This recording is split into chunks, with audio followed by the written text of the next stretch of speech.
I feel like a good title for this video is Emo Girl Gives You Unsolicited Financial Advice.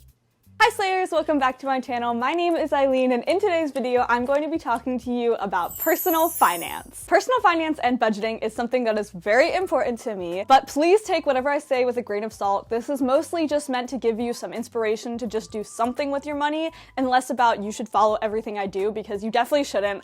I am an amateur in this, and I just learned through YouTube videos and books, so what I'm doing is not necessarily what you should be doing. I'm also like a 19-year-old college student. Sorry, I forgot how old I was for a second. But like, this is going to be very personal for me specifically, not necessarily a blanket thing of what you should do. So I am a college student right now, but I also have a part-time job and I do freelancing work on the side. So that's like the bulk of the money that I manage. But I used to be a waitress for 2 years, which meant that people treated me so great. Like, all the customers and my managers and everyone was just so lovely to me because I was a food service worker and they totally didn't treat me like shit. Sorry, that was a lot of trauma there. But I did make a lot of money, and a lot of that was cash money, so I had direct access to it. Like, I would get the cash and I could go spend that cash real quick. And I was 16, so like, what I did with that money was probably not what I should have been doing, and so this is really a system I built to make sure that I don't overspend or like immediately spend my money on just whatever crap I wanted. That being said, I hope you enjoy this video, and if you're gonna take one thing away from this video, just make it do something with your money. Don't just let it sit, and please know how much money you make and how much you spend. I'm not here to talk to you about investing in crypto and 401ks and like a bunch of really financy terms. I'm just here to be like, maybe you should do a little something. So I'm gonna start by giving you a couple tips for maybe if you're getting your first job or something, or if you already have a job. This is just like what I did to revamp my finance situation. So the first thing I did was all of the money that I made in a month, I could not spend. Let's say it's like January 1st to January 31st, all of that money, all the tips, all the hourly, I would put away. I would either put it like in a bag or in a separate bank account.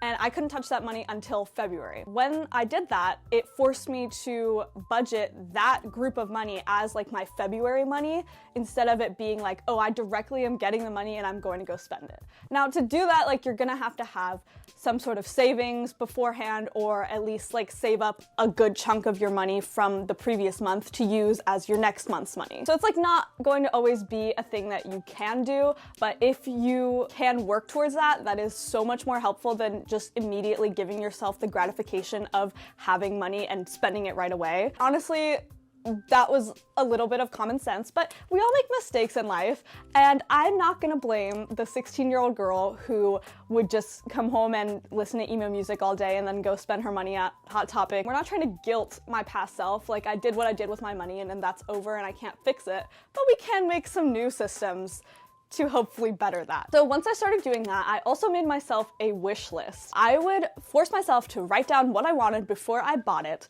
and that helped me to stop impulse spending, because I would just see something in the store and just buy it right away. And I never really ended up getting like the satisfaction of buying something I really wanted.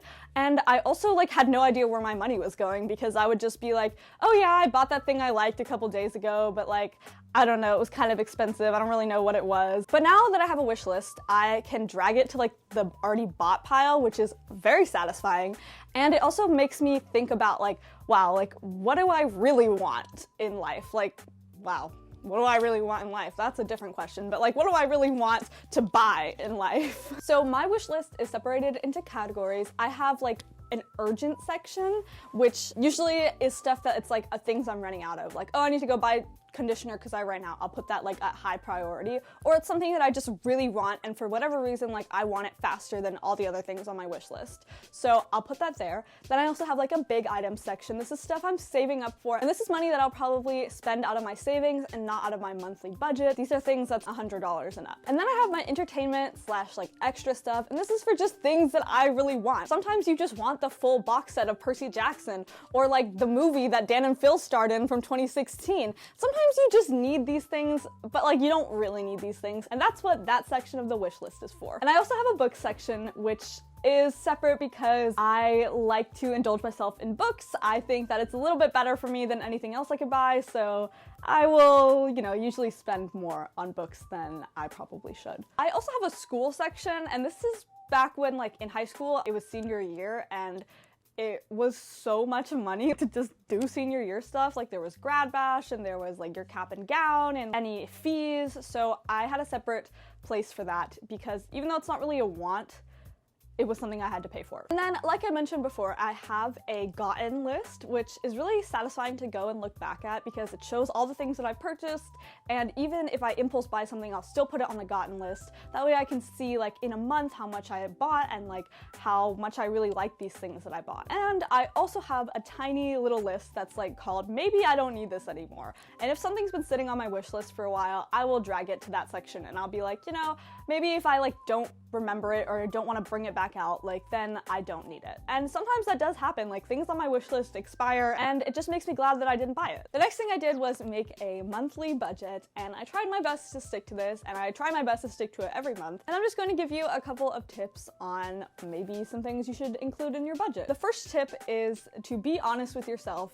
You may have a spending problem and you need to be honest with that and put it in your budget. It's better to actually stick to your budget than to think that you were going to do really well this month and then get discouraged because you overspent a lot. But it is a thing that takes practice, and you can lower the budget or heighten the budget as you go on. When you're first making your budget, make sure you write down all the things that happen monthly, like all your bills, all your subscriptions, all the essentials that you need to survive, including gas and groceries and everything like that. You want to make sure that that's in your budget first, and then like spending an extra is later. My next tip is just like a really important guideline, and that's make sure that you have money left over that you're not going to be spending that month. Just make sure you put it in savings, and I find that it's really helpful if you put it in a separate savings account so that you don't look at it as often and it's a lot less tempting. In those savings though, it might be important to you to know what you're saving up for. Maybe you're saving for a car or a house down payment or something like that. And so I would recommend that you give yourself a goal for that savings money. It's also good to just have extra money that would cover your full monthly expenses, including like rent and everything, for a couple months down the line as an emergency fund. One of my tips for when you're first starting out to keep your budget and to not overspend is to consider putting just that budget amount into your bank account and watching it like dwindle in real time. You could also like pad it a little bit so that if you have an unexpected charge come in, you're not like, oh my god, I have no money in my checking account. But I usually do this just because I think it's a better like visual for my brain, and I don't usually have any extraneous charges that come in through my bank account. And one of the last things I'll say is that when you're saving up for big things, that doesn't necessarily have to come out of your monthly budget.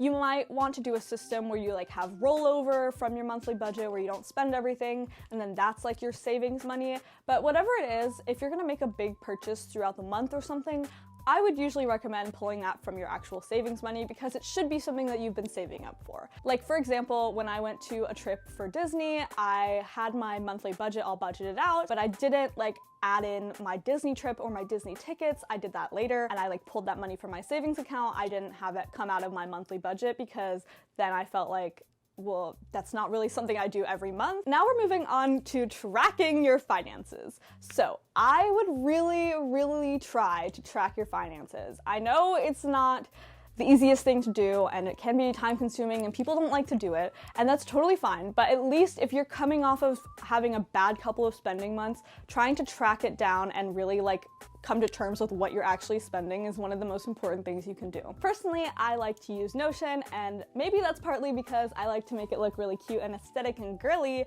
but also it's because I find it a lot easier than using Excel or like Google Sheets. But if you want to use that and you find a free template online or something, I would totally recommend that also. It's a lot less about the medium in which you're doing it. You could even do it like on pen and paper, and a lot more about actually tracking your finances and seeing like what you're spending and what bucket it would fall into. I will show you real quick my template for spending, and it has grown throughout the years. I really like to be very detailed about what I'm spending and where I'm spending, and it just makes me feel a little better about like understanding my purchases, because I know like when I look at my card, for example, it shows me all the things that I bought and everything, but I don't really always remember like what I was doing or where I was or something like that. So I like to be as detailed as possible.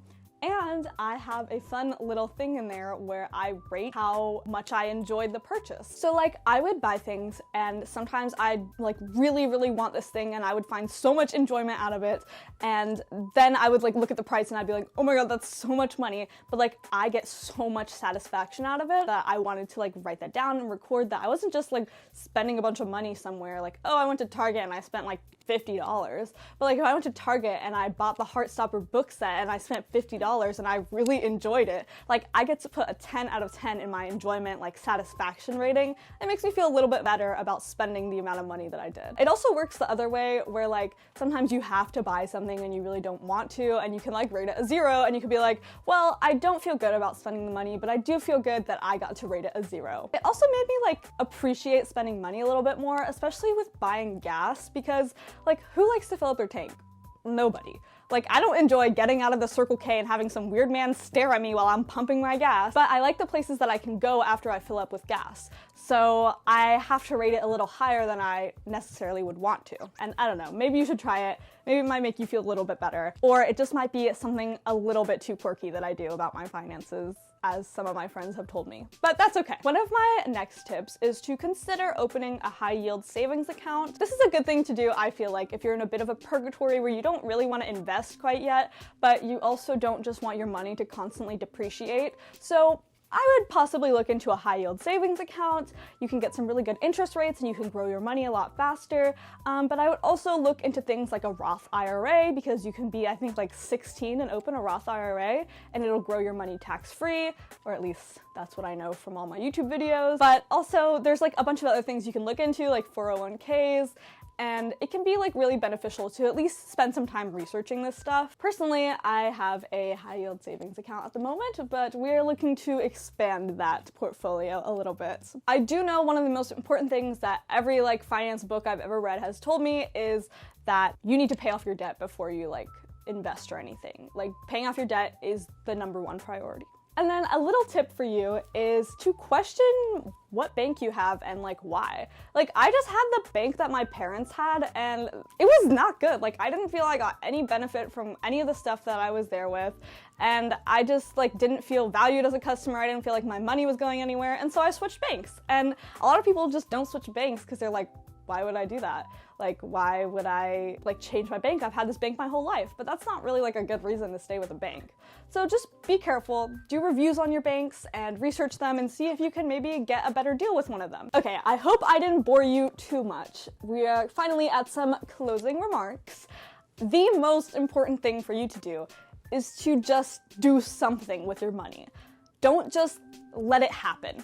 Be in control of it. Like this is one of the most important things for your future, and you should like treat it as such. Try your best to know what you make per month, even if it's just like a bare average, and try your best to know how much of it goes out. Really quickly, I just wanted to recognize my privilege in life, because even though I haven't had the best financial journey in my life and my family hasn't necessarily either, like everyone's going to have a different amount of privilege, and like I was grateful to have a roof over my head and to be going to college at all. So like just always recognize like when you're dealing with your personal finances, the reason it's personal is because like you're coming from whatever background and you can't really fix that necessarily, but you can move forward. So yeah, I don't know. I just wanted to say, like, I'm not trying to be like, oh my god, my life is so great and my finances are great all the time, because they're not. But it's also like, it could be a lot worse. Anyways, I will stop talking. Thank you so much for watching. Comment below if you did something with your finances after this video and you made a little shopping. Oh my god, drop your shopping list in the comments.